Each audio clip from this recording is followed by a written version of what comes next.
My name is Rob George. I grew up in Samla village. My Indian name is Cowichan. No meaning behind it. It's a name that's passed on down from generation to generation.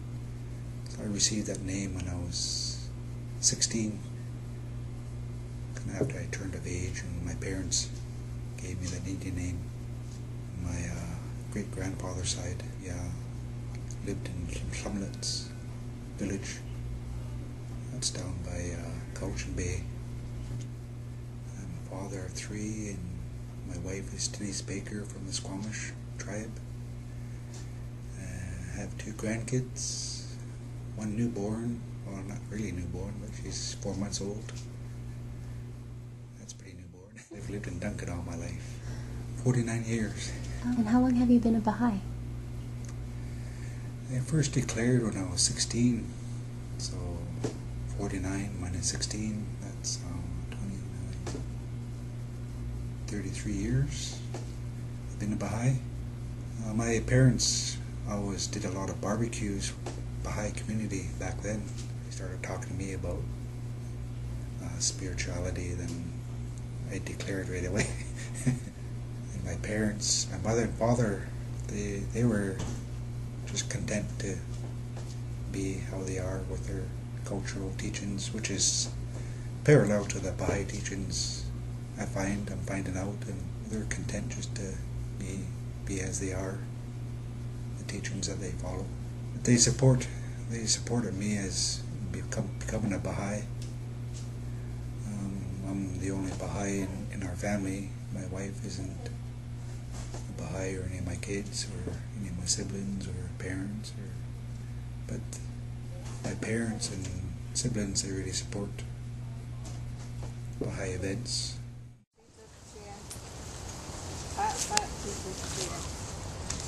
That's a monster. Quai is, or you say is it? Doing it. At the knee, you say it's the hook. So it's limb after at the knee and yes, is the. So it's for after now. Timid for after. Just follow and say after 40 years. But you can't obstacle followers after me at the CI is the 40 years. How much perfecto now? Perfecto, straight extra the high going. But so years are after this near to tell us after. Opens the T2CM. So it's after to T2CM.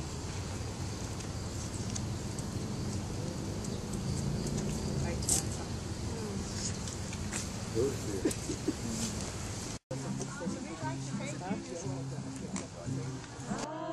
think you're wonderful.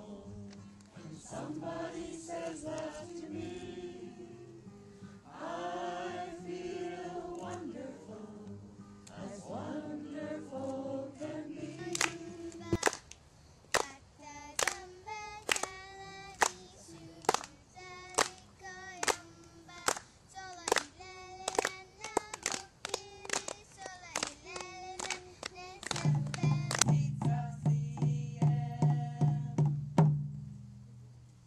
Slowly doors opened,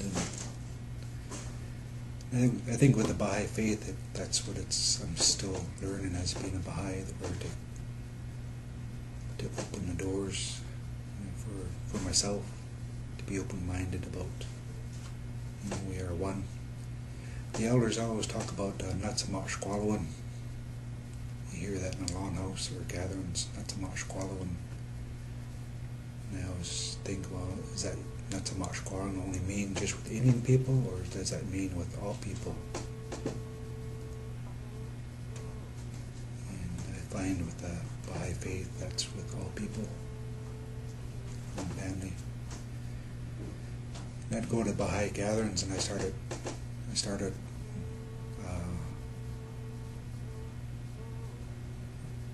people were open to when I'd go and drum a song. People were receptive and open. And so that made me feel good that I was sharing part of our culture.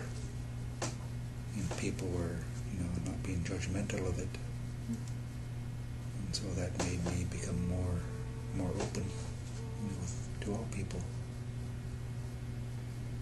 Drumming has really been a real big part in translating some of the prayers, Baha'i prayers, into our Cowichan. It's been a real big learning for me. And that's the way I've learned our language, is through sitting with Mom and going over the words, translating the English into Cowichan, and because it's pretty difficult for translation because you can't really pinpoint exact translations of English into Cowichan. And so that's how I started to learn our language, so that's been a big part, and I pass some of those prayers on to whoever wants to learn our language. And there are Baha'is that have taken the time to learn those prayers in our language, and I find that's been important teachings of bringing communities together over the years. I think we're pretty fortunate in living in Cowichan. We still have elders that speak the language fluently and pass the teachings on. Our people believe that we're all one with everything all around us, the plants and the trees, the water, the animals, the birds. And whatever you do to animals or to the earth, it's what's going to happen to the people. And the people were taking tests of the ice up north, the North Pole area, and they're finding chemicals in the ice that's coming from south. They're wondering how it was getting there, and it was through the air, traveling through the air, the pollution.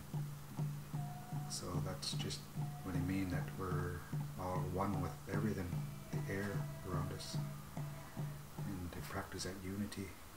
This first song is a unity song, and in our language we say Nuts at the Shkwalwan. And unity is something that's very important, that many people are striving for in this world, is working towards that unity. Teaching kids how to sing songs and dance, and some of the songs that we do is the salmon song and dance, or the eagle song and dance. There's a prayer song and dance, a friendship song and dance, victory song and dance, the ladies honor song, and going to the schools quite a bit. And right now we're making some dresses and vests for the boys and girls, and there's a lot of boys and girls still want to keep on, through the summertime. In the past, the dance group has traveled to, we've gone to South America, Mexico, and China, and Holland with the dance group, and so I've had that opportunity to do a lot of traveling with the drum and dance group. Cool. What is the drum and dance group called? Inqua dance group. The songs and dances that we sing came from an all-native opera that was first performed in the 1940s. And they composed songs and dances based on the legend, the killer whale and the thunderbird. It was a 2-hour all-native opera. And I think the last time it was performed was in 1980. That was the last time it performed. And the first time, and I think it was in 1942 when it was first done. Brother Ron and Ray Peter, after that opera was done, they kind of kept the songs, singing the songs going to schools in different places. Mm-hmm. So they kind of kept it going after. And then and after that, and there's and me and Trout are being asked to go into the schools and teach. So we're going to the schools, different schools, these past number of years now, just teaching. It's interesting, 10 years ago there probably really wasn't a whole lot of interest in kids learning song and dance, but this last 5-8 years there's been a real big movement of a lot of our youth wanting to learn song and dance. And so this prayer is really blessing all things that we lay our eyes on, and that we think of this in a sacred way. And you walk into your house and it's a sacred place.